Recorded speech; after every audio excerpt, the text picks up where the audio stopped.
मित्रों नमस्कार। नमस्कार। आज हम लोग जी नमस्कार। आज हम लोग रमेश चंद्र शाह जी पर केंद्रित इस एकाग्र की इस कड़ी में उनके अनन्य मित्र और लेखक रमेश दवे जी को सुनेंगे। रमेश जी, आपका चेहरा दिख नहीं रहा ठीक से, कृपया चेहरा गायब हो अपने गया। हाँ कृपया अपने मोबाइल को ठीक कर लें। हाँ ठीक जी है, ठीक। बिल्कुल, स्वागत।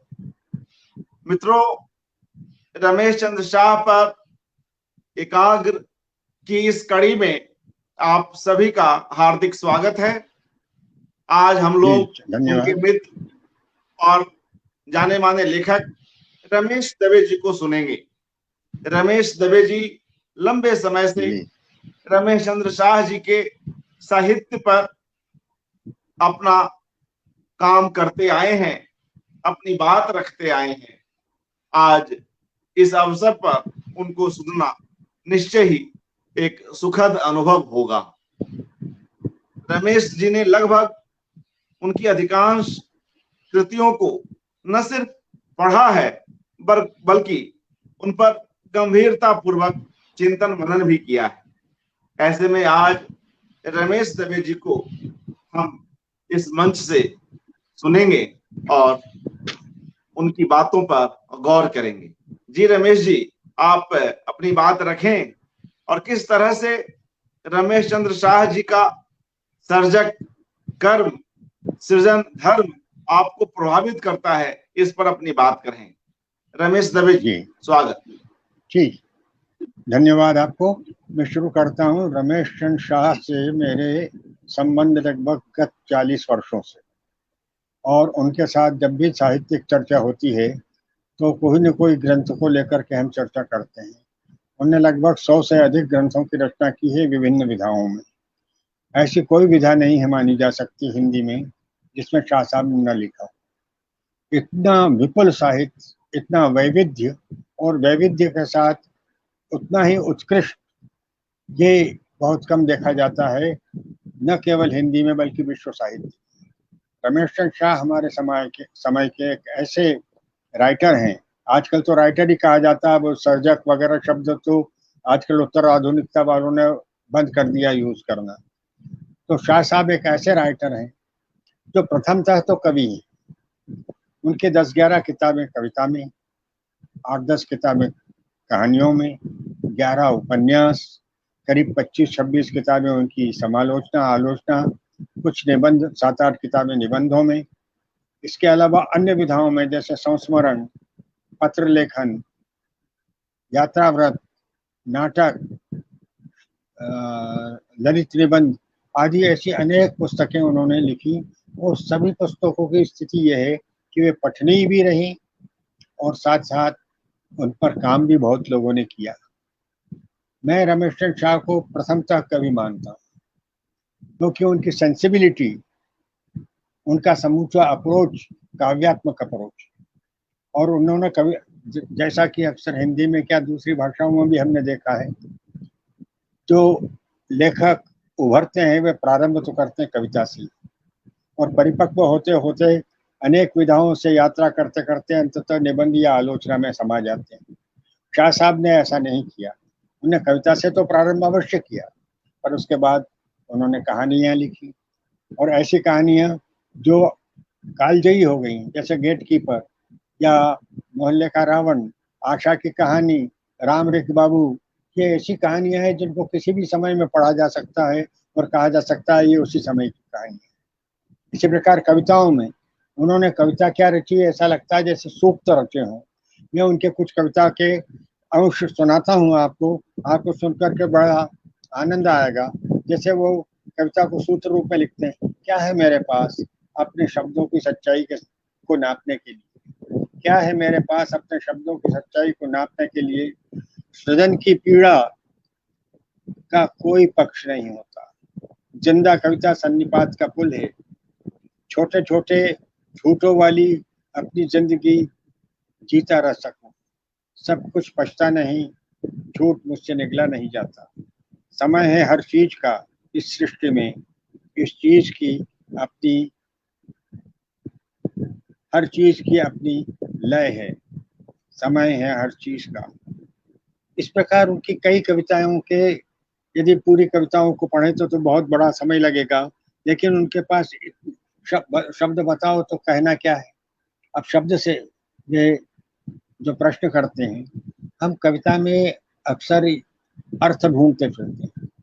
हम कविता में लय नहीं ढूंढते, उसका संगीत नहीं ढूंढते, उसके विचार नहीं ढूंढते, उसमें चिंतन नहीं ढूंढते, उसका शिल्प नहीं ढूंढते, उसकी शैली नहीं ढूंढते।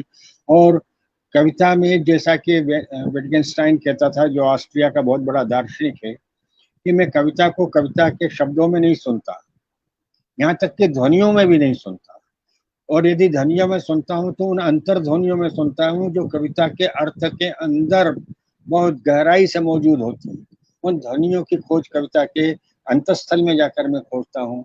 रमेश चंद्र शाह को कवि के रूप में पढ़ना, केवल अर्थ की संज्ञाओं में पढ़ना या शब्द के आकार में पढ़ना संभव नहीं है, बल्कि उनको लय में पढ़ना होगा, ध्वनि में पढ़ना, अंतर ध्वनियों में पढ़ना है, आंतरिक आवाजों में पढ़ना होगा। तब रमेश चंद्र शाह को एक कवि के रूप में हम सही ढंग से समझ सकते हैं। कई लोगों ने यह प्रकट किया कि रमेश चंद्र शाह बहुत बड़े कवि नहीं है लगते, ये उनका स्वभाव कविता का स्वभाव नहीं है, उनका स्वभाव तो निबंधात्मक है, गद्यात्मक है। परंतु इन कविताओं के वाक्यों को देखा होगा आपने, इनको देखकर लगता है कि क्या कालजयी वाक्य नहीं। कविता को कविता की तरह पढ़ने का जो सलीका होना चाहिए, वह भी अभी हिंदी पाठकों में बहुत कम हुआ है। हम कविता को बहुत स्थूल ढंग से पढ़ते हैं, उसकी सूक्ष्मता में नहीं जाते, उसके संगीत में नहीं जाते, उसकी लय में नहीं जाते। अनेक प्रकार की जो कविता को जांचने या कविता को सुनने या उससे रसिक्त होने या उसका रसास्वादन करने, उसके लिए जो हृदय की आवश्यकता है, वो हृदय हमारे पास अभी भी बहुत कम है। हम कविता को उसके भौतिक रूप में। इसके बाद में उनके कहानी संग्रह पर आता हूँ। उनके कहानियाँ कालजयी कहानियाँ हैं कुछ। उनने 8-10 कविता कहानी संग्रह लिखे हैं।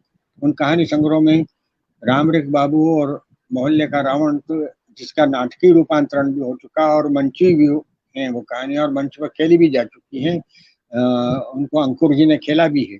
तो मैं ये मानता हूँ कि उनके पास कहानियों का एक अजब शिल्प है। उनकी सारी संवेदनाएं कहीं ना कहीं लोकल से आती। वे कोई जबरदस्ती का ग्लोबलाइजेशन नहीं करते किसी। उनका लोकल बहुत स्पष्ट है, या तो वह पहाड़ में है या पहाड़ के साथ जिस स्थान में वे हैं उस स्थान के अंदर के कहानियां निकालते हैं। इसी प्रकार उपन्यास तो उनके सारे व्यक्तिपरक ही है। वे प्रथम पुरुष में अधिकांश लिखते हैं, लेकिन 3-4 उपन्यास तो उनके ऐसे हैं जिनको हम सार्वकालिक कह सकते हैं। गोबर गणेश के विनायक से उन्होंने शुरू किया था। वो विनायक जो मासूम पहाड़ का रहने वाला है, वो शुरू में एक बहुत भोला आदमी है। बढ़ते बढ़ते बढ़ते वो तर्क सम्मत भी होता है, प्रेमी भी होता है, संवाद भी करता है, और अनेक लोगों से मिलता जुलता वो इस प्रकार का व्यक्ति हो जाता है कि जो उनका उसी का सीक्वल विनायक है। उस विनायक में आकर के हम रमेश चंद्र शाह के इस विनायक से नायक की तरह जब मिलते हैं तो ऐसा लगता है जैसे और परिपक्व, संवेदनशील और अत्यंत तात्कालिक बुद्धि वाले व्यक्ति से। इसी प्रकार उनका किस्सा गुलाम, ये उस वक्त उन्होंने लिख दिया था जब दलित साहित्य पर चर्चा ही नहीं थी हिंदी में। दलित को लेकर जो काम उन्होंने किस्सा गुलाम में किया, कुंदन के जरिए या ग्रीटा के जरिए। और एक सबसे बड़ी विशेषता किस्सा गुलाम की यह है कि उन्होंने किस्सा गुलाम के हीरो को जर्मनी तक पहुंचा दिया, पीएचडी करा दिया, विदेश की यात्रा करा दी, और अंततः उसका नॉस्टैल्जिया, उसका मोह भंग हुआ। और मोह भंग होकर वो जब अपने देश में लौटता है तो उसकी प्रथम प्रेमिका जो भागीरथी थी, जिससे वो किचन में मिला करता था, घर में मिला करता था, न तो वो उसके साथ हुई, और जिस ग्रीटा के साथ हो गया था वो ग्रीटा भी उसके साथ नहीं रही। अंत में उसको लगता है कि उसके पिता जो एक स्वतंत्रता संग्राम सेनानी भी थे, समाज सेवी भी थे, जिन्होंने उसको लगभग पालना बंद कर दिया था, वो अपने नाना के यहाँ पला। ऐसी कई कठिनाइयों के बीच पला हुआ कुंदन जब बहुत अपने तेजस्वी और प्रखर बुद्धि के कारण बहुत ऊपर चला गया था, उसे अंततः अपनी मिट्टी का मोह याद आता है और वो जर्मनी से लौट आता है। इसी प्रकार उनका विनायक है, उसको पढ़ते हुए हमें ऐसा लगता है, उनके ये 11 उपन्यास पढ़कर ऐसा लगता है कि रमेश चंद्र शाह का जो एक बहुत विराट विस्तृत कैनवस है, उस कैनवस पर रमेश चंद्र शाह खुद अपनी कहानी कह रहे हैं और खेल रहे हैं अपने उस बौद्धिक वातावरण में, जो बौद्धिक वातावरण में कभी कुंदन के जरिए रचते हैं। वे अपने वृद्धापकाल को सफेद कपड़े पर पर्दे पर लिखते हैं। असबाब वीरानी में भी उस वीरानी का भी जिक्र करते हैं जो उनको अपने ही परिवार में दिखाई देती है, जो गालिब से उन्होंने शब्द उठाए हैं।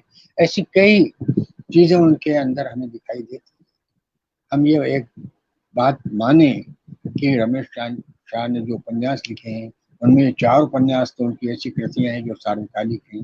गोबर गणेश, किस्सा गुलाम, तीसरा विनायक और चौथा विभूति बाबू आप कहीं नहीं रहते। ये उपन्यास बाकी तो हैं ही, पठनीय हैं, जैसे कथा सनातन है। उसको पढ़ करके लगता है पौराणिकता का पुनर्जीवीकरण यदि किसी आधुनिकता के साथ किया जा सकता है तो कथा सनातन पढ़ा।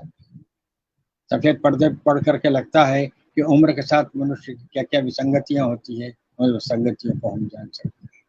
इसी प्रकार उन्होंने अनेक विधाओं में काम किया। जैसे आलोचना का तो उनका पक्ष बहुत प्रबल है ही। वे जिस कृति के साथ आलोचक होते हैं बन करके सामने प्रकट होते हैं, उस कृति की तार तार को वो इस प्रकार पकड़ते हैं। एक ईगल्टन को हम यदि पढ़ें तो ईगल्टन कहता है कि रचना तो एक कंस्ट्रक्ट होती है, तो क्रिएटिविटी, कंस्ट्रक्शन, इसके बाद अब देरीदा तक आते आते हमें डिकंस्ट्रक्शन की बात आती है। रचना को कहते हैं कि रचना पाठ है। अब पाठ को भी पाठ नहीं कह करके अब ये मानने लगे कि पाठ नहीं, वो तो कृति है, कृति के रूप में उसे पढ़ा जाना चाहिए। शाह साहब को भी एक कृति के रूप में पढ़ाना चाहिए। उनकी समालोचना या आलोचना जो भी कहें, वो गवेषणा भी है, विश्लेषण भी है, विवेचन भी है, आकलन भी है, और उसमें हमें उनकी बहुत गहराई तक उनकी डूब दिखाई देती है। ऐसा लगता है वे रचना के साथ एकाकार होकर के उसमें निमज्जित होकर के वो बात कह रहे हैं जो एक रचनाकार ने सोची भी नहीं होगी संभवतः। तो उनका जो रचना का आलोचना का पक्ष है, बहुवचन है, भूलने के विरुद्ध है, जो उनके निबंध हैं जो जिन्हें हम पर्सनल ऐसे हो या लेंथ निबंध कह सकते हैं, जिसमें हमें लेम्ब जैसे अंग्रेजी के बहुत बड़े निबंधकार का नाम भी याद आता है। शाह साहब उसी शैली में जाते हुए शैतान के बहाने, आड़ू का पेड़ आदि जब लिखते हैं तो हमको याद आता है लेम्ब का, लेम्ब के ऐसे याद हो आ जाते हैं। तो शाह अपने निबंधों में बेकिनियन नहीं है बल्कि वे लेम्बियन हैं, और जिस तरीके से वे ऐसे लिखते हैं। दूसरी चीज उन्होंने जो काम किया वो एलियट और W.B. येट्स को लेकर किया। येट्स की भारतीय संवेदनाएं बहुत प्रबल थी, वे उपनिषदों के प्रेमी थे। शाह साहब ने येट्स पे काम करके ये साबित किया कि भारतीय मनुष्य किस प्रकार एक सच्चे यूरोपीय को प्रभावित कर सकती है। वे जब कैथरीन रेन से मिले तो कैथरीन रेन ने उनको उनके काम पर जो उनने एलियट और येट्स को लेकर किया था, टॉमनोस एकेडमी लंदन में बुलाया, जहाँ शाह साहब ने 4 लेक्चर किए एंसेस्ट्रल वॉइसेस के रूप में, जो बहुत सराहे गए। वहाँ रह करके उन्होंने जो दृश्य देखे, जो यात्राएं की, उन यात्राओं के जो यात्रा वृत्त लिखे देश के विदेश के एक लंबी छां के रूप में, वो एक यात्रा वृत्त नहीं, एक दर्शन है यात्रा का, प्रकृति का, मनुष्य का, संबंधों का और तमाम चीजों, पशु जीव जगत का, चराचर का, जिसे वे मानते हैं। इसी प्रकार उनने संस्मरण लिखे आवायामी के रूप में। वे आह्वान करते हैं अपनी मनुष्य में, अपनी बुद्धि में, अपनी स्मृति में। और अग्नि, जैनेन्द्र कुमार, बालकृष्ण राव, नरेश मेहता, तमाम सर्वेश्वर दयाल सक्सेना, निर्मल वर्मा, श्रीकांत वर्मा जैसे अनेक लोगों के साथ उनकी संस्मरण जो जुड़े हुए हैं, वो अत्यंत पठनीय पुस्तक है। इसी प्रकार पत्रों में मलियज के साथ उनका पत्राचार हुआ और शब्द अभी गीले हैं या अक्षर अभी गीले हैं, ये उनकी एक बहुत महत्वपूर्ण पुस्तक है। और एक पते पर जो उनके बहुत सारे पत्र हैं, जो अपने समय के तमाम बड़े लेखकों के साथ इनका पत्र व्यवहार हुआ है, और उनने जो पत्र इनको लिखे हैं, शाह साहब ने उन सब का संग्रह करके जो पत्र लिखे हैं, पत्रों का संग्रह निकाला है। ये पत्र पढ़कर ऐसा लगता है, शाह साहब को पढ़कर ऐसा लगता है कि हिंदी साहित्य के विद्यार्थी को चाहिए यदि कहीं सभी विधाओं को एक साथ पढ़ना, तो वो शाह साहब को पढ़े। वे शाह साहब को कविता में पाएंगे, कहानी में पाएंगे, उपन्यासों में पाएंगे, संस्मरणों में पाएंगे, निबंधों में पाएंगे, ललित निबंधों में पाएंगे, आलोचनाओं में पाएंगे, पत्रों में पाएंगे, सामयिक लेखों में पाएंगे, और अनेक प्रकार की विधाओं में, नाटक में पाएंगे, बाल साहित्य में पाएंगे। बाल साहित्य तो उनका बहुत ही लोकप्रिय है। तो इस प्रकार हम मान सकते हैं कि रमेश चंद्र शाह को पढ़ना हिंदी साहित्य में तमाम विधा, एक अंग्रेजी का आदमी, उन्होंने अंग्रेजी में 4-5 पुस्तकें लिखी, अनुवाद भी किए। जैसे भर्तरी का अनुवाद उन्होंने किया, तीनों शतकों के 100 छंदों का उन्होंने अंग्रेजी में अनुवाद किया, जो बहुत सराहे गए। इसी प्रकार उन्होंने कई चीजें अंग्रेजी में लिखी, और वे अंग्रेजी के प्रोफेसर ही थे। तो एक अंग्रेजी का प्रोफेसर हिंदी भाषा से इतना प्यार करे, इतना प्रेम करे, उसकी समस्त विधाओं में लेखन करे, ये हिंदी के प्रति उनके मन में जो श्रद्धा है, जो संवेदना है, और जो गौरव भाव है, उसकी अभिव्यक्ति। ऐसा व्यक्ति हिंदी में दुर्लभ है। कहने को तो हमारे पास बहुत बड़े बड़े राइटर हैं। मैं मानता हूँ कि अग्रही जी ने जिन विधाओं को अपने साहित्य में रचा, के बाद का कोई यदि कोई व्यक्ति हमें सारी विधाओं में एक साथ उतनी ही उत्कृष्टता के साथ अवेलेबल है, तो रमेश चंद्र शाह है। रमेश चंद्र शाह को पढ़ना, हिंदी साहित्य को उसके व्यापक कलेवर में एक बड़े कैनवस पर पढ़ना है। वो कैनवस इतना व्यापक है कि उसको पढ़ने के लिए अनेक समय वर्ष लगेंगे, और बहुत डूब कर पढ़ना होगा। उनको बहुत सतही ढंग से नहीं पढ़ा जा सकता। मैं मानता हूँ कि रमेश चंद्र शाह एक बड़े कवि हैं। अग्रही जी तो उन्हें चौथे सप्तक में लेना भी चाहते थे, किन्हीं कारणों से रमेश चंद्र शाह रह गए। स्वयं अग्रही जी ने उनकी कविताओं का संग्रह बनाया भी था, लेकिन किन्हीं कारणों से चूक गए। इसी प्रकार अग्रही जी चाहते थे कि अग्रही जी ने, रमेश चंद्र जी का सबसे बड़ा सम्मान तो यह है कि उनको हिंदी के ही नहीं, हिंदीतर भाषाओं के अनेक विद्वानों ने भाषणों के लिए बुलाया, अनेक यूनिवर्सिटीज ने बुलाया, देश विदेश पे गए, और उनका जो ज्ञान है, उनका वांग्मय का ज्ञान, उनका संस्कृत का ज्ञान, उनका बंगला का ज्ञान, देश के अनेक भाषाओं का ज्ञान, अंग्रेजी का ज्ञान, फ्रेंच का ज्ञान, इन सबको देख करके ऐसा लगता है कि इतनी विपुल साहित्यिक संपत्ति वाला व्यक्ति हिंदी में दुर्लभ है। अभी तो हमें लगता है वे एकमात्र रमेश चंद्र शाह हैं, क्योंकि लिखने वाले तो बहुत हैं जिनने कई विधाओं में काम भी किया है, और वे क्लेम भी करते हैं कि हमने इतनी सारे ट्रेंड्स में काम कर लिया है। लेकिन रमेश चंद्र शाह जिससे उत्कृष्ट था, वैसा भाषा का सौष्ठव, वैसी भाषा की कसावट, वैसा संवेदनशील अभिव्यक्ति का मादा, ये सब केवल रमेश चंद्र शाह में देखा जा सकता है।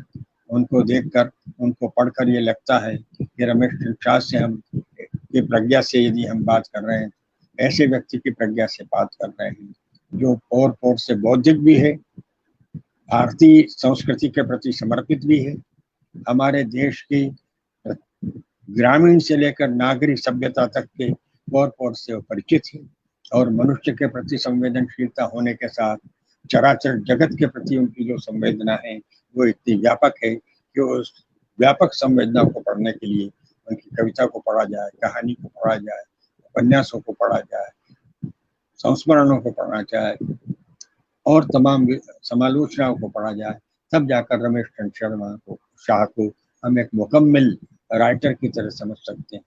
और मेरा ख्याल है अभी तक उन पर 10-12 पीएचडी हो चुकी है, लेकिन उनकी हर किताब एक पीएचडी प्रोड्यूस कर सकती है। लगभग 120 के करीब उनकी किताबें हैं, तो 120 पीएचडी उनकी किताबों से निकल सकती है। कहानियों में भी, कविताओं में भी, उपन्यासों में भी। एक ही उपन्यास पर कई पीएचडी हो सकती है। तो ऐसे हिंदी के उद्भट विद्वान, ऐसा संवेदनशील व्यक्ति, ऐसा बौद्धिक, ऐसा समर्पित और ऐसा बहुआयामी व्यक्ति और कोई हिंदी साहित्य में दुर्लभ है।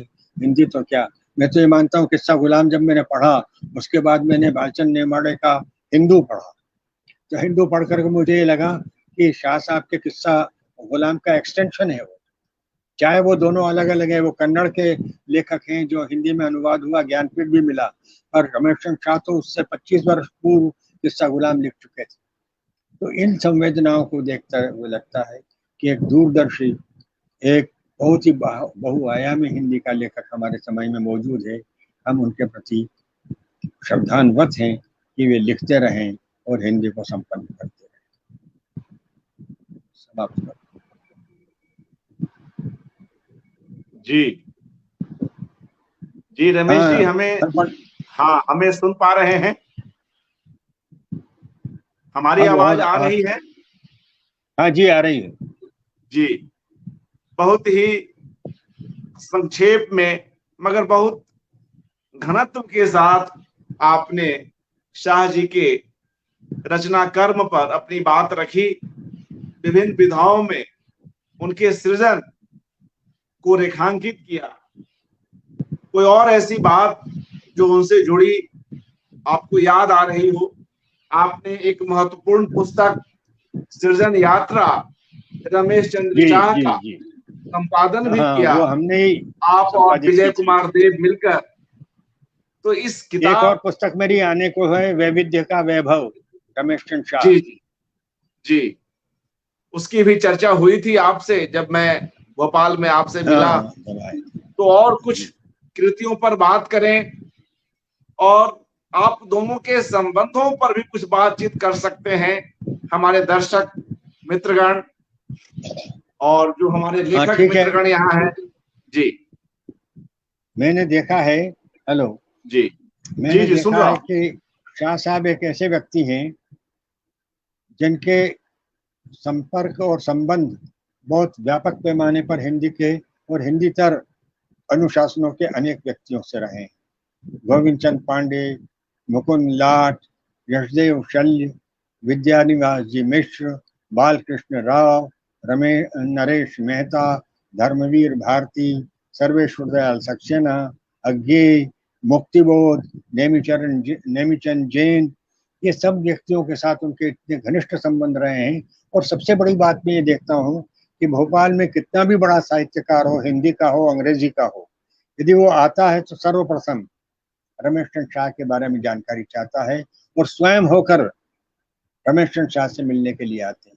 एक व्यक्ति का इतना बड़ा आकर्षण देशव्यापी हो और देश का कोई भी बड़े से बड़ा, जिसे हम सेलिब्रिटी कह सकते हैं, सेलिब्रिटी यदि भोपाल में आता है और रमेश चंद्र शाह के घर पहुंचकर रमेश चंद्र शाह से मिलकर प्रसन्न होता है, तो हमें लगता है कि रमेश चंद्र शाह ने केवल लिखा ही नहीं है, केवल कलम के ही वो मजदूर नहीं है, बल्कि कलम के ऐसे कलाकार हैं कि देश के बड़े से बड़े कृतिकार आकर उनके साथ वार्ता करने में, उनसे संवाद करने में जो सुख और जो आनंद पाते हैं। मैंने गोविंद चंद पांडे के साथ और विद्यानिवास जी के साथ, कृष्ण बलदेव वेद के साथ, निर्मल जी के साथ उनको चर्चा में देखा है, उनके साथ बैठा हूँ, सुनकर इतना आनंद आता है। उनके पास जो ह्यूमर है और जो त्वरित बुद्धि है, उससे इतने प्रभावित होते हैं लोग कि उनको सुन करके ऐसा लगता है कि शाह साहब के साथ हमको बैठे रहे।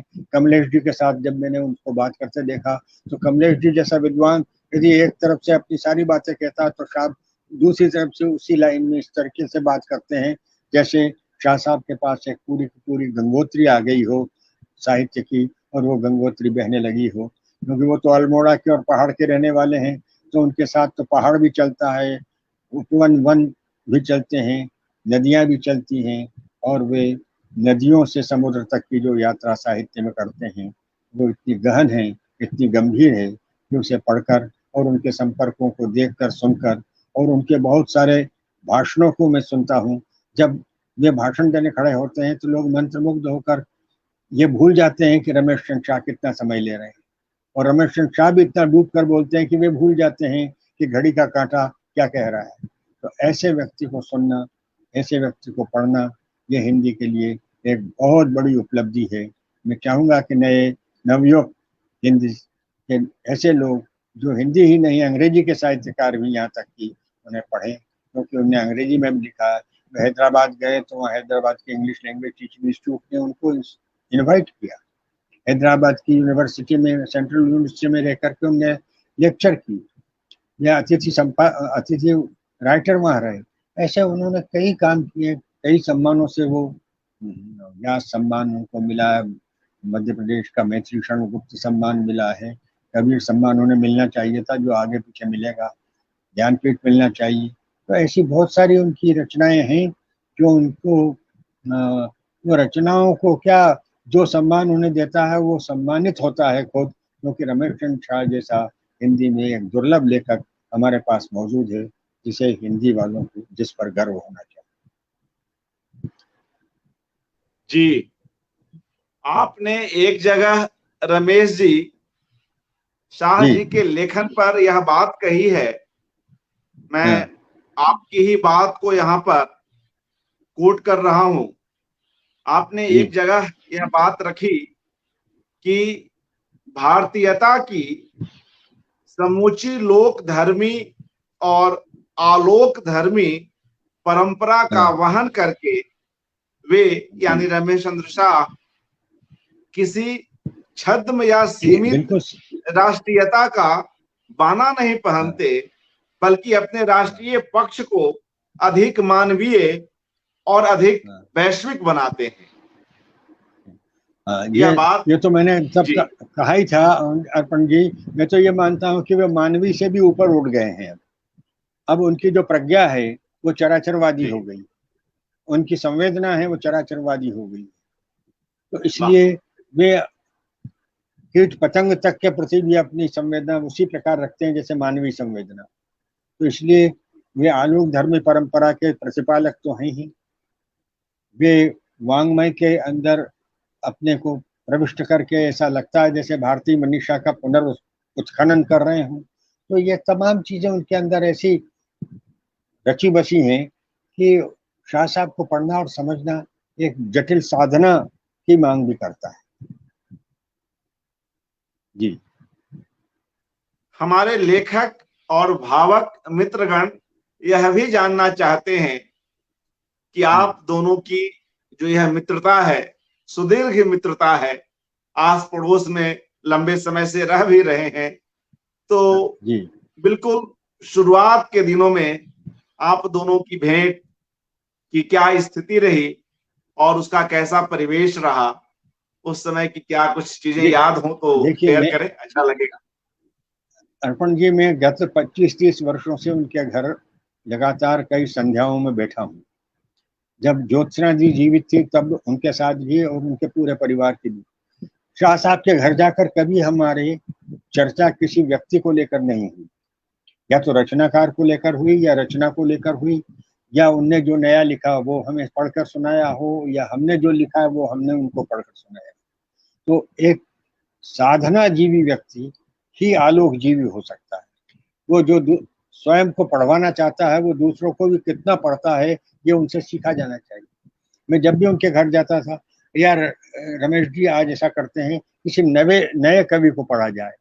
अब अज्ञेय मुक्तिबोध इनको तो कई बार पढ़ चुके हैं, तो उन्होंने फौरन अरुण कमल की किताब निकाली और उनमें से कविताएं पढ़ना शुरू कर दी। तो ऐसे वो कई बार तो नए कवि को भी वो पढ़ करके आनंदित होते थे। अपनी कविताएं तो सुनाते ही थे जब भी वो नई लिखते थे, और मैं जब पहुंचता था कुछ नई कहानी या कविता लिखी हो तो सुनाओ रमेश जी। तो इस तरीके से आदान प्रदान होता था, और हम लोग आपस में जब भी बैठते थे व्यक्तिगत चर्चाओं से परे हटकर हम हमेशा साहित्यिक चर्चा या किसी रचना के पाठ को ही विशेष रूप से केंद्रित रहकर, पाठ में ही केंद्रित रहकर चर्चा करते थे। कभी ज्योत्सना जी को सुनते थे, कभी उनकी बेटियों को सुनते थे, कभी उनके अन्य साथियों को सुनते थे। इस प्रकार उनके पास बैठना एक साहित्यिक संसर्ग के साथ संस्कार भी था, और ऐसा संस्कार ग्रहण करने के लिए आज हमारे पास कोई बहुत बड़ा आदमी शाह साहब के अलावा उपलब्ध है। जी, आगे और जो यह बात आपने कही कि किस तरह से एक सिद्धहस्त लेखक, एक बड़ा लेखक औरों को भी कितना पढ़ता है। जब हम जी रमेश चंद्र शाह जी की डायरियों से गुजरते हैं तब भी हमें इसका बोध होता है कि वे अपनी डायरियों में भी कैसे नई से नई पढ़ी गई पुस्तकों पर चर्चा करते हैं, उसकी टीप लेते हैं। जी। और मित्रों, मैं जो हमने यह एक बात किस्सा, हाँ बताएं जी, बताएं।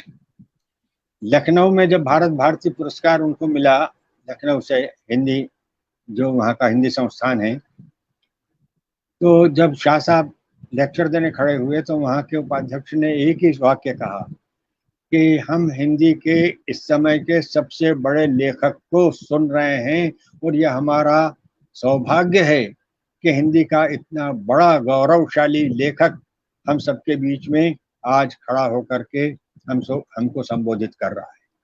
तो ये बात एक यूपी के संस्थान के उपाध्यक्ष के द्वारा कही जाए तो ये सुनकर के मुझे, या जो कार्यकारी अध्यक्ष ही कहना चाहिए, उपाध्यक्ष तो नहीं, सदानंद जी जो गुप्त हैं, उनके द्वारा जब ये बात कही गई तो लोग इतने रेप्ट अटेंशन से उनको सुनते रहे।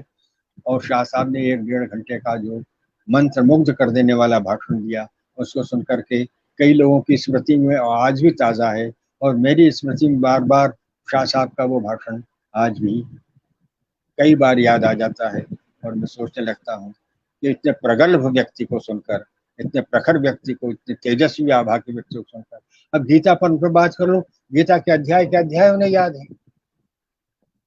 उपनिषदों पे बात कर लो, उपनिषद तुरंत बोलने लगते हैं। हिंदी के किसी कवि पर बात कर लो तो उसकी 5-10 कविताएं जबानी बोल देंगे। मुक्तिबोध पर बात करो तो मुक्तिबोध की कविताएं बोल देंगे। मुक्तिबोध से उनके पर्सनल भी संबंध बने। जब मुक्तिबोध लगभग रोगशैया पर थे तब मुक्तिबोध ने स्वयं उनको बहुत बड़े कवि होने का आशीर्वाद दिया था। तो ये सब चीजें सुनकर के शाह साहब से ऐसा लगता है कि एक बहुत बड़ा पर्सपेक्टिव शाह साहब के पास है। तो यदि कोई शाह साहब का बायोग्राफी लिखे तो बायोग्राफी लिखने के पहले शाह साहब के वो सारे अनुभवों को यदि टेप कर ले तो एक महाग्रंथ शाह साहब के बारे में तैयार हो सकता है। जी, और मुझे लगता है रमेश जी कि आप भी जिस अभिन्न भाव से रमेश चंद्र शाह जी की रचनाओं पर बात करते हैं और जिस साधिकार रूप में उसके भीतर अवगाहन करते हैं, वह अपने आप में अद्भुत है। अगर कोई रमेश चंद्र शाह जी पर उनको किसी कारण से न सुन सके या भेंट ना हो सके और वह दूसरा विकल्प मांगे कि रमेश चंद्र शाह जी पर अगर मैं स्वयं उनसे नहीं सुन रहा हूं तो किनसे सुनूं, मैं तो मुझे एक बात लगता है कहकर वह के दूसरा समापन करूंगा।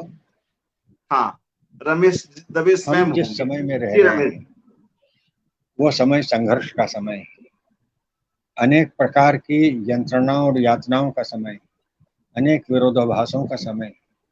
ऐसे में जब समस्त वातावरण कहीं न कहीं किसी प्रकार से धूमिल हो रहा हो, कलुषित हो रहा हो, या हमारे जीवन के प्रति हमारी संवेदनाएं घट रही हैं, ऐसे समय में यदि रमेश चंद्र शाह जैसे व्यक्ति हमारे बीच मौजूद हैं तो हमें विश्वास होना चाहिए, हमें आश्वस्त होना चाहिए कि अभी साहित्य जब तक जिंदा है, शब्द जब तक जिंदा हैं और रमेश चंद्र शाह जैसे व्यक्ति जब तक साहित्य में आते रहेंगे तब तक हिंदी का भविष्य बहुत उज्ज्वल है, हिंदी साहित्य का उज्ज्वल है।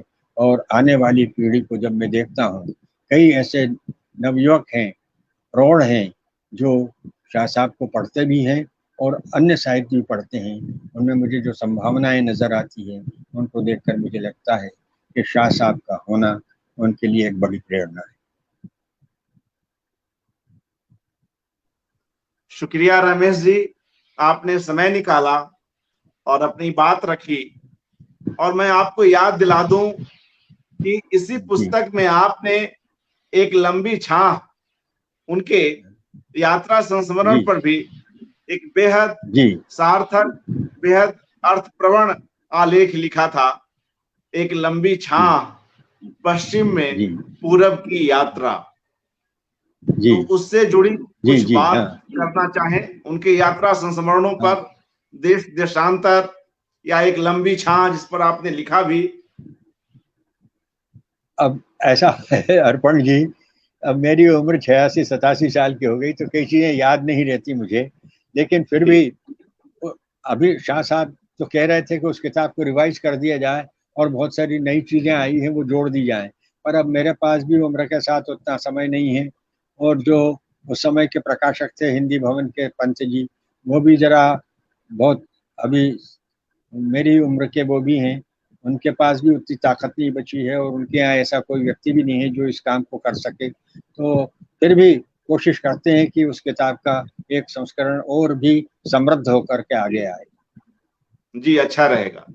अगर आप अनुमति दें तो आपके इस जी आलेख के कुछ अंशों को यहाँ हाँ अपने दर्शक मित्रों के समक्ष रखूं, क्योंकि मेरे पास आपका यह जरूर आलेख है। जी जी बिल्कुल बिल्कुल जी। कर सकते हैं, और तैयार जी हैं। जी, मैं आप जो मैं चाहें वो करें। मैं जी वो तो मेरी किताब अभी उनके पास पब्लिशर के पास रखी है, यदि वो आ जाती तो आपको बहुत आनंद आ जाता। जी जी जी जी, उम्मीद करेंगे कि वह किताब जल्द आए और हम उस पर भी जी कुछ अलग से कार्यक्रम जी करें और आपको पुनः जी सुने। जी चलते चलते कोई और ठीक है, ऐसी सिर्फ बात? आने की एक ही शर्त रहे, मैं आऊंगा जरूर, परंतु मेरे बच्चों के साथ आऊंगा, नहीं तो मेरे बिल्कुल। से अकेले तो आना की संभावना ही नहीं है। जी जी, मैं समझ सकता हूँ, मैं समझ सकता हूँ, बिल्कुल आएंगे, अच्छा लगेगा। चलते चलते कोई ये और ऐसा वो कंक्लूडिंग अच्छा तो रिमार्क? लगेगा, पर मुझसे तो ठीक से चलने को भी नहीं बनता है ना, जी बहुत जी तकलीफ होती जी है मुझे। जी, नहीं, अब अपना ध्यान रखें। मैं फिर भी दिखाई देता और हूँ कि 87 में मैं काफी स्वस्थ लगता हूँ, लेकिन बहुत आंतरिक बहुत, रूप से मैं टूटा हुआ आदमी हूँ। जी जी, फिर भी ठीक है आप सर। जैसे लोग, जी, बहुत अच्छा लगा। और आप विदा लेना चाह रहे हैं संभवतः, तो मैं आपकी अनुमति से आपके इस लिखे के कुछ एक अंशों को यहाँ पर रखता हूँ रमेश जी। जी जी जी, शुक्रिया। मैं बोलिए। मित्रों, हाँ, रमेश दवे जी का यह आलेख यहाँ पर रख रहा हूं, एक लंबी छां, पश्चिम में पूरब की यात्रा। और रमेश दवे जी हमसे अभी विदा लेंगे, और इस अवसर पर मैं उन्हें हार्दिक धन्यवाद देता हूं कि कई मेरी ओर से भी आपका विपरीत, बहुत बहुत धन्यवाद, और जी जी आपने इतना अच्छा काम किया है शाह साहब को लेकर। ये आप जो काम कर रहे हैं ये बहुत महत्वपूर्ण काम है। आपकी जो डॉक्यूमेंट्री बनेगी वो हिंदी के लिए एक उपलब्धि होगी। जी, शुक्रिया रमेश जी। और जी हम लोग अभी कुछ देर और आपके साथ बने रहेंगे, आपके जी हाँ लिखे इन शब्दों के बिल्कुल साथ। बिल्कुल। जी जी जी हाँ जी, ठीक शुक्रिया। है। मैं आपके ओके इस आलेख का पाठ करता हूँ। ओके। जी, आप कहें तो मैं इसको भिजवा दूं आपके पास। नहीं, मेरे पास है, मैं अभी पढ़ रहा हूँ, यह किताब मेरे पास अच्छा, है। नहीं मैंने अभी जो आप, इस कार्यक्रम के लिए बनाया था, यदि उसका स्क्रिप्ट हाँ, चाहिए तो मैं भेज सकता हूँ। जी जी, मैं आपसे ले लूंगा, कार्यक्रम के बाद हम ठीक। लोग बात कर लेंगे। और अच्छा जी रहेगा कि वह आलेख हमारे पास ठीक है। आ जाए। आप बने भी रहे तो ठीक। कोई हमें खुशी ही होगी। हाँ जी, मैं करा मैं इस दूंगा, आलेख आपको को मेल पढ़ता करा हूँ। दूंगा। जी जी हाँ जी, ठीक। मैं ओके। पढ़ता हूँ इसको। हाँ मित्रों, जी ठीक है। ओके। अपनी इस, जी शुक्रिया, अपनी इस पुस्तक सृजन यात्रा रमेश चंद्र शाह में एक आलेख में रमेश दवे जी लिखते हैं, रमेश चंद्र शाह जी के यात्रा संस्मरण पर, एक लंबी छां पर। तो आइए उसको हम लोग सुनते हैं। आलेख कुछ लंबा है, तो मैं कुछ चुनिंदा अंशों को यहाँ पर रखता चलता हूं। एक लंबी छां, जो इस नाम से उनकी कविता भी है, यह आलेख वहीं से शुरू होता है। और देखिए रमेश दवे जी ने कितना सुंदर शीर्षक दिया है, एक लंबी छां, पश्चिम में पूरब की यात्रा। यह बहुत ही मानीखेज उन्वान है। कैसे हम इन अंशों को पढ़ते हुए समझ सकते हैं? एक लंबी छाह, पहले यह आलेख उनकी ही कविता, रमेश चंद्र शाह जी की ही कविता से शुरू होता है, उसको पढ़ते हैं। एक लंबी छाह कंधे पर पहाड़ी के चढ़ी, फिसली अचानक ढुलकती सरपट, ढलानों पर में दूर घाटी तक खिंचा निस्पंद सन्नाटा, अचानक अचानक लहर लेता हो उठा चंचल। एक लंबी छाह रमेश चंद्र शाह के यात्रा संस्मरणों का संग्रह है। शाह की नदी भागती आई नामक काव्य पुस्तक में संग्रहित रचनाओं में एक कविता का शीर्षक है एक लंबी छाह। उस कविता की पंक्तियों से इस यात्रा संस्मरण गद्य में लिखा यह एक ऐसा काव्य है जिसे यात्रा या पर्यटन का उपनिषद कहा जा सकता है। बहुत बड़ी बात। रमेश दबे आगे लिखते हैं, हिंदी की सर्जनात्मकता का विधागत प्रयोग जितनी विविधता, जितनी रोचकता और जितनी बौद्धिक उत्कृष्टता के साथ अज्ञेय ने किया, उसमें अज्ञेय की समकालीन और परवर्ती पीढ़ी ने हिंदी हीनता की ग्रंथि से कुछ हद तक मुक्ति महसूस की। अज्ञेय ने भवंती, अंतरा, शाश्वती, अरे यायावर रहेगा याद और एक बूंद सहसा उछली के माध्यम से डायरी, संस्मरण और यात्रा का सृजन कर हिंदी में हिंदी की ही भाषा वैश्विकता रची थी। यात्रा संस्मरणों में आज तक सर्वाधिक चर्चित नाम अज्ञेय, धर्मवीर भारती और निर्मल वर्मा रहे और इनके यात्रा संस्मरणों को एक प्रकार से यात्रा वृतों का मानक मान लिया गया।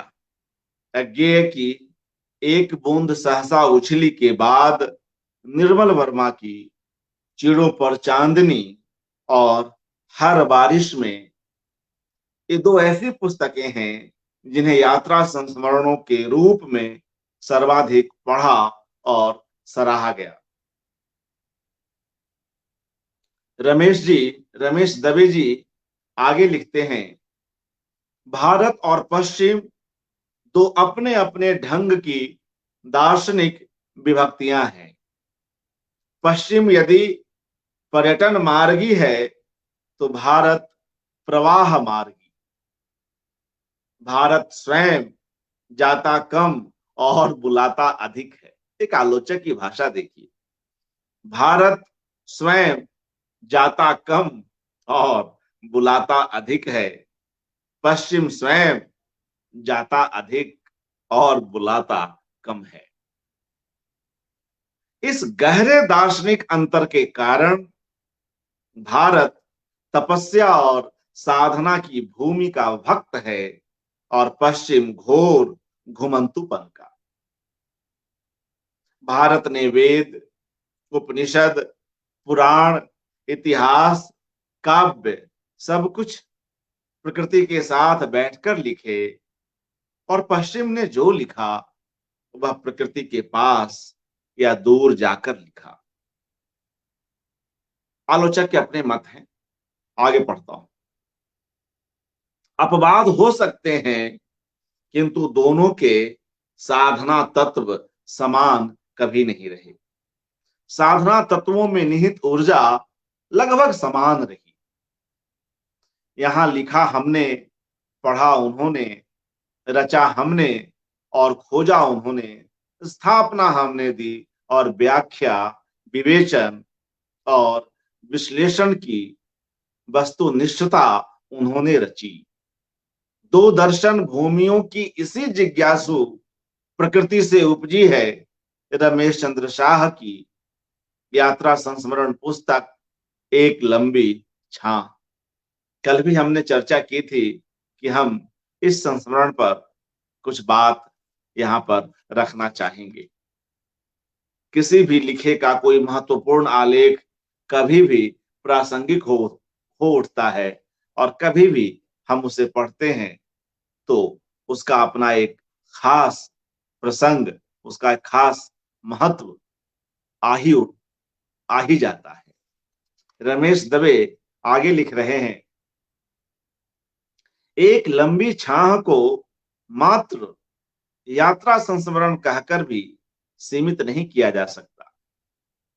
जिस रचना में भारतीय मनीषा की धारा प्रवहमान होकर इंग्लैंड, आयरलैंड, वेल्स, इटली, रोम, वेटिकन सबके भीतर शब्दों की तरह गूंजने लगती हो, वह केवल पर्यटन साहित्य कैसे हो सकता है। प्रत्येक संस्मरण, प्रत्येक वृत्तांत और प्रत्येक विवरण या वर्णन ऐसा है जैसे अंग्रेजी साम्राज्य की बौद्धिकता पहली बार भारतीय मनीषा में अभिभूत है। W.B. Yeats, Dylan Thomas, Shakespeare, T.S. Eliot एक लंबी छाह बनकर रमेश चंद्र शाह के साथ सतत बौद्धिक यायावरी करते डॉबिन और कैथलीन दो ऐसे जीवित और जीवंत पात्र हैं जो शाह की उपनिषदीय प्रज्ञा में पर्यटन करते हैं। इन संस्मरणों को पढ़कर कभी यह लगता है जैसे हम किसी महाकथानक के कथा अवकाश में हो या मंथन की मनोभूमि पर भारत पश्चिम से कुछ ऐसा संवाद कर रहा है जो इंग्लैंड जैसा देश लगभग 200 साल तक भारत में रहकर भी नहीं कर सका।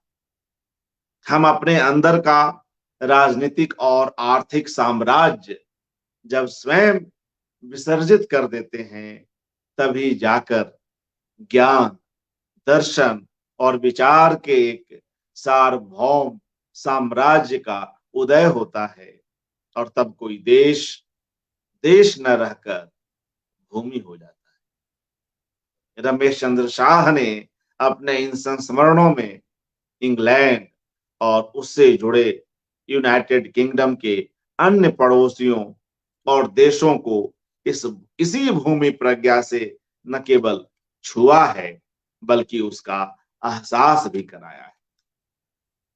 आप समझ रहे होंगे कि इन्होंने, रमेश दवे जी ने यह टाइटल अपने आलेख का क्यों रखा, एक लंबी छां पश्चिम में पूरब की यात्रा। आगे इनके आलेख के कुछ अंश और सुन लेते हैं।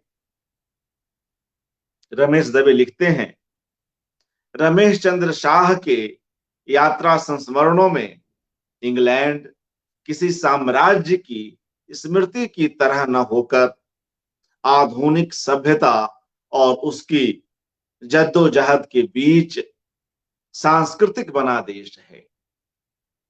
अंग्रेजी भाषी देश तो अनेक हैं और अमेरिका जैसे देश ने बड़े बड़े साहित्यकार एवं विचारक भी दिए, लेकिन जिस काव्यात्मक दृष्टि का विन्यास इंग्लैंड ने किया वह आज भी पश्चिम में मानक की तरह है। रमेश चंद्र शाह पश्चिम के बौद्धिक और साहित्यिक आतंक से मुक्त हैं और भारतीयता का कोई अवसाद नहीं रचते। वे पश्चिम और विशेषकर उस बौद्धिक यूरोप की यात्रा में अपनी सांस्कृतिक और साहित्यिक ऊर्जा और आस्था के साथ जाते हैं, वह भी भावुक होकर नहीं बल्कि एक पूरे वांगमय गत विमर्श के साथ विवेचन, विश्लेषण और गहरी अन्वेषण दृष्टि के साथ। रमेश चंद्र शाह, जो कि अपनी पश्चिम यात्राओं में सुदृश्य हैं, लक्ष्यबद्ध हैं और समयबद्ध हैं, इसलिए वे अपने क्षण क्षण का उपयोग इस तरह करते हैं जैसे उनके चलने के साथ, उनके पर्यटन के साथ उनकी छाया चलकर उनसे कह रही हो। पश्चिम में व्यक्ति को अपनी ही लंबी छाह में सुस्ताना पड़ता है। यहाँ कोई बरगद, पीपल और आम की घनी छाया न तो आमंत्रित करती है और न यहाँ ऐसी छाह में 2 घड़ी बैठने की अनुमति है। आलोचना का गद्य देखिए, क्या कविता में गद्य है। ऐसे गद्य में भी आलोचना संभव है। रमेश दवे अपने आलेखों में इसे संभव करते हैं। वे आगे लिखते हैं, इसलिए शाह पूरी यात्रा 2 प्रकार से करते हैं। एक है उनकी अपनी बौद्धिक, सर्जनात्मक और विमर्शात्मक यात्रा, और दूसरी है एक प्राचीनतम संस्कृति और सभ्यता वाले देश से आधुनिकतम देशों की वह भौतिक यात्रा जिसमें अनेक प्रकार की पुरानी नई स्मृतियों के अवशेष मौजूद हैं। शाह के आदर्श तो गत 2 सदियों के सबसे बड़े आयरिश अंग्रेजी कवि W.B. येट्स ही हैं। इसलिए वे येट्स की तरह भावुकता या क्षणिकता के आवेशों से सतत मुक्त होकर चलते हैं। शायद W.B. येट्स को उनके पिता J.B. येट्स ने 1869 से 1932 के बीच लिखे पत्रों में जो नसीहत दी थी वह शाह को याद थी और उसका उन्होंने भी पालन किया। J.B. येट्स ने अपने बेटे से कहा था, नेवर ट्रस्ट अ सेंटिमेंटलिस्ट। J.B. येट्स ने अपने बेटे से कहा था, नेवर ट्रस्ट अ सेंटिमेंटलिस्ट, अर्थात कभी किसी भावुक व्यक्ति पर विश्वास मत करो। शाह अपनी पूरी यात्रा वृत्तांत में कहीं भी भावुक नहीं है। वे चाहे आयरलैंड में हो या वर्ड्सवर्थ के लेक जिले में।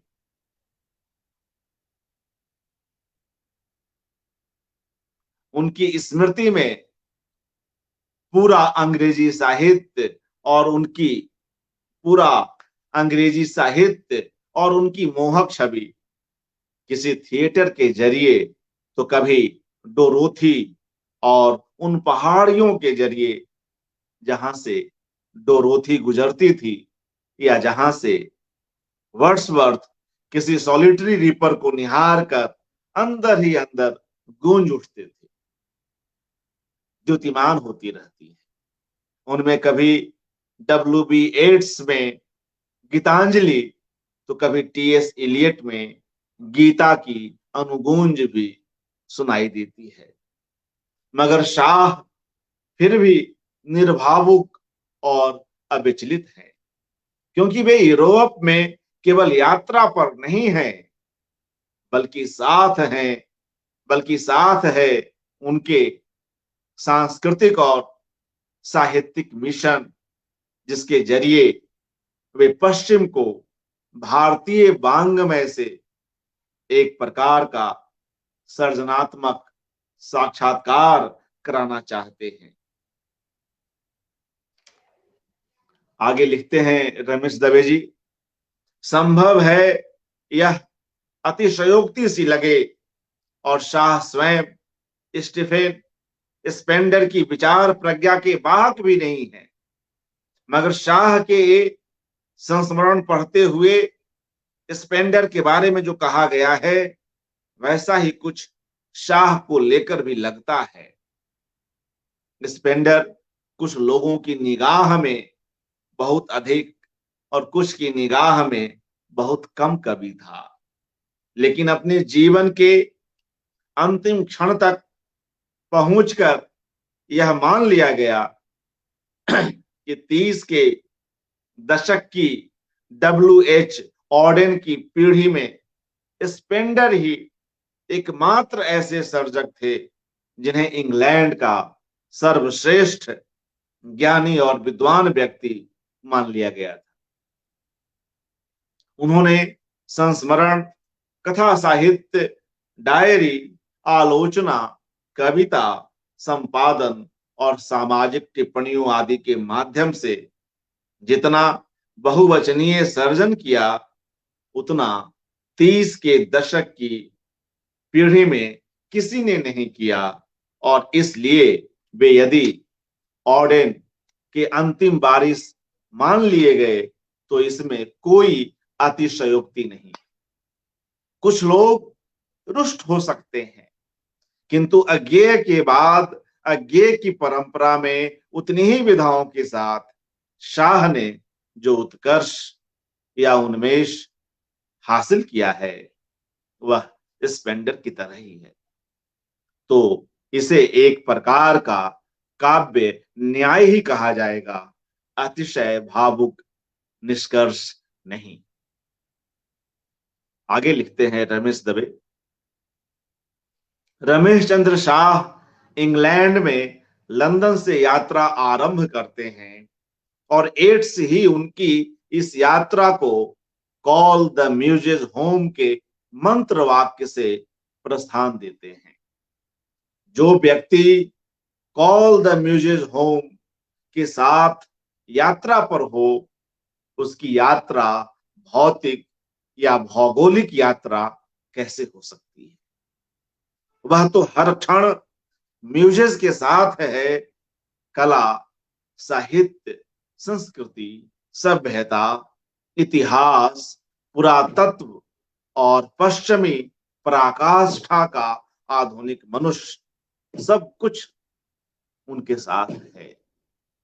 इसलिए एक ओर यदि उनके साथ उपनिषद और वेदांत की काव्य गंगा है, तो दूसरी ओर यूरोप और विशेष रूप से इंग्लैंड की दार्शनिक प्रज्ञा, जिसमें एड्स और ब्लेक जैसे दर्शन और अध्यात्म की गहनता के कवि सदैव झंकृत होते हैं। सत्य का शिलान्यास शाह वैदिक काव्यानुभूति से करते हुए टेमेनोस कॉन्फ्रेंस में एक और भारत देख रहे हैं। पतंजलि के योग दर्शन में Antony Ramsey, David Smith, Peter Abbs, John Lane और रोनाल्ड लेलो आदि के साथ शाह के वैदिक और उपनिषदीय साहित्य पर 4 व्याख्यान और उन पर विस्तृत संवाद यह भी प्रकट करता है कि शाह वहां अंग्रेजी के प्राध्यापक न होकर भारतीय मनीषा के उद्गाता थे, जिसमें वे अंग्रेज भी शामिल थे जो जानते थे कि आर्थिक और सामाजिक विकास से बड़ी जो आध्यात्मिक विकास की शक्ति है वह उन्हें भारत से ही प्राप्त हो सकती। और एक और अंश पढ़कर हम लोग आज के इस कार्यक्रम को समाप्त करेंगे। शाह ने अपने संस्मरणों में इस बात का ध्यान रखा है कि ये यात्रा किसी सांस्कृतिक सम्मेलन का व्याख्यान बनकर न रह जाए, बल्कि उसमें वर्ड्सवर्थ ट्रेल भी हो, एवन, कैम्ब्रिज और ऑक्सफोर्ड भी हो, ब्रिटिश म्यूजियम भी हो, और इन सब के साथ टेमेनोस कॉन्फ्रेंस के वे व्याख्यान भी हों जो 2 संस्कृतियों के बीच आत्मा का दर्शन रच रहे। यहां शाह ने ब्रिटिश म्यूजियम और ईशोपनिषद, गांधी वर्सेस महात्मा और इंग्लैंड वर्सेस वेल्स और आयरलैंड के माध्यम से जितना विराट सांस्कृतिक कैनवस पेश किया है, उसे लगता है कि यदि किसी भी हिंदी साहित्य के छात्र को एक साथ भारतीय और पश्चिमी संस्कृति के बीच द्वंद्व, आधुनिकता का सभ्यता मूलक उन्मेष और पश्चिमी मनुष्य की बौद्धिक समृद्धि से ऊपर आध्यात्मिक प्यास आदि का अध्ययन करना हो, पश्चिम के ज्ञान के प्रति जिज्ञासा और गहन अंतर्दृष्टि युक्त लालसा देखनी हो, तो इस पुस्तक को अवश्य पढ़ें। रमेश दवे। यह मित्रों, हमने उनके इस आलेख का पाठ किया क्योंकि वे बहुत देर तक बोलना नहीं चाह रहे थे, फिर भी उन्होंने समय निकाला